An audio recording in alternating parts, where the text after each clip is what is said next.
It was Christmas Eve, the kind of night that makes the world feel like a dream. Snow was falling in slow, gentle flakes that shimmered under the yellow streetlights. The town glowed softly, the air filled with the smell of pine and roasted chestnuts from a nearby cafe. People hurried past with red scarves and gift bags, laughter echoing faintly through the frosty air. I held my daughter's small hand tightly as we crossed the parking lot toward the supermarket. The world around us was alive with the magic of the season. Carols playing faintly from a speaker above the doors, lights twinkling in every window. But inside me, something felt quiet, still, almost hollow. It was our first Christmas alone. My husband and I had separated a few months before. Life had become a blur of bills, late nights, and the constant effort to hold things together for my little girl, Emma. I had promised myself I wouldn't let her see the sadness that clung to me. Tonight, I wanted to make it special. Buy her favorite cookies, maybe hot chocolate, wrap the last presents after she fell asleep. But fate had other plans. As we neared the entrance, Emma stopped suddenly, her mittened hand tugging at mine. "Mama, look." At first, I thought she was pointing at the Christmas decorations, the glowing reindeer displayed beside the doors. But then I saw it. A small white cat sat curled up just outside the supermarket's sliding glass doors, pressed close to the wall to shelter from the wind. Its fur was long but tangled, matted slightly from the damp snow. The soft white coat looked almost silver under the light. And its eyes? Oh, its eyes were the clearest, palest blue I had ever seen, like pieces of winter sky trapped in glass. But they weren't bright. They were empty, sad. The cat stared out at the passing shoppers, meowing softly, not in hunger, but in something that sounded closer to heartbreak. Something inside me shifted. I froze, feeling a strange tightness in my chest, a rush of emotion I couldn't name. For a second, I couldn't breathe. My vision blurred, and it was as if time folded in on itself, because I had seen that face before. Not this cat, but my cat, the one I had as a child, Snowy. She had been just like this, white, gentle, always waiting for me by the door after school. She died when I was 12, and I had cried for days. My father had buried her under the apple tree in our backyard. I blinked, trying to steady myself, but the déjà vu was overwhelming. The same eyes, the same softness, the same quiet sorrow. Emma let go of my hand and crouched down near the cat, her small voice full of concern. "She's cold, Mama. She's shaking." The cat looked up at her, and something passed between them, something so pure and fragile, it almost hurt to watch. I knelt beside them, feeling the cold seep through my jeans, and gently reached out. The cat didn't move. She just looked at me, as if recognizing something too. Her fur was damp and cold under my hand, but she leaned into the touch, closing her eyes. "She's so beautiful," I whispered. "Can we take her home?" Emma asked immediately. Her voice was hopeful, trembling with that innocent compassion children carry so effortlessly. I smiled sadly. "Sweetheart, she might belong to someone. We can't just take her." I looked around, scanning the area. A few people walked by, some glanced at us, some didn't even bother. I asked one man, "Excuse me, do you know whose cat this is?" He shrugged. Another woman shook her head and kept walking, saying something about cats always hanging around for food. The indifference stung more than it should have.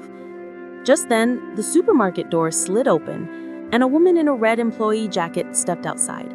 She carried a broom and a small cup of coffee, her breath visible in the cold air. She looked surprised to see us there. "Oh," she said softly, recognizing the cat. "You've met Lily." "Lily?" I asked. The woman nodded, setting her coffee down. She belonged to one of our regular customers, an old lady named Mrs. Bennett. She used to come every morning, buy milk and bread, always with this cat following her. Everyone knew them. She sighed, eyes dimming. "Mrs. Bennett passed away last week. Her son lives abroad. No one came for the cat. She's been out here ever since." My throat tightened. "She waits here every day," the employee continued, brushing away a tear. Sometimes she cries when she sees older women walking by. Maybe she thinks she's her owner. Some of us feed her scraps when we can, but we can't bring her inside. The manager says no animals allowed. Her voice cracked slightly and she turned away, embarrassed. I wish I could take her home, she whispered, but my daughter's allergic. I don't have the heart to chase her away. I looked back at the cat, Lily, still sitting quietly beside Emma. She wasn't begging for food or attention, she just waited. Her small body trembled in the cold, and her gaze lingered on the people coming and going, as if still expecting someone to return for her. And something in me broke, because I knew that feeling, that desperate hope that someone you love might come back, that you hadn't truly been abandoned, that somewhere love still existed, waiting to find its way home. Emma stroked the cat gently, whispering, "It's okay, pretty kitty. Don't be sad. You can come home with us." Her voice hit me like a jolt of light through darkness. "Emma," I began softly, not sure how to explain that we couldn't just adopt a stray cat on Christmas Eve. But when I saw her little face, her wide eyes filled with tears, I couldn't say no. "Please, Mama," she whispered. "She doesn't have anyone. We can be her family. Let's give her a Christmas home." The wind blew harder, carrying with it the sound of distant bells from the church down the street. Snowflakes clung to the cat's fur, sparkling faintly in the golden light. I looked at her, and for the first time in months, I felt something warm move inside me. Hope. I smiled through tears. "All right," I said quietly. "Let's bring her home." Emma squealed softly and wrapped her scarf around the cat, as if understanding that this was something sacred, something more than just taking in a stray. It was a rescue for all of us. The employee smiled faintly, tears in her eyes. "Thank you," she said. "She deserves a warm place again." We drove home slowly through the snow, the heater on full blast. Lily sat on Emma's lap, purring softly, her tiny body finally relaxing. Emma giggled as she stroked her fur. "She's so soft, Mama, like a snowball." I laughed, though tears still glistened in my eyes. "She's perfect," I said.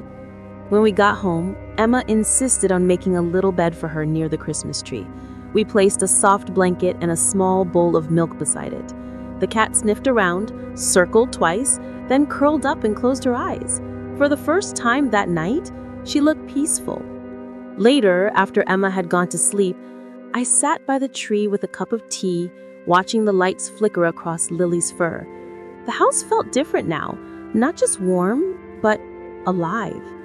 The silence that had haunted me since my husband left was gone, replaced by the soft sound of purring. I thought of Mrs. Bennet, the woman Lily had lost, and I whispered into the quiet, "Don't worry, I'll take care of her." Snow kept falling outside, blanketing the world in white. I could almost feel something greater moving through that night. Kindness, maybe, or grace. Because sometimes the souls that are most lost find each other when they need it most. And as the clock struck midnight, Christmas Day, I looked at the sleeping cat, her small chest rising and falling with every gentle breath, and I realized something. Maybe I hadn't saved her at all. Maybe she had saved me.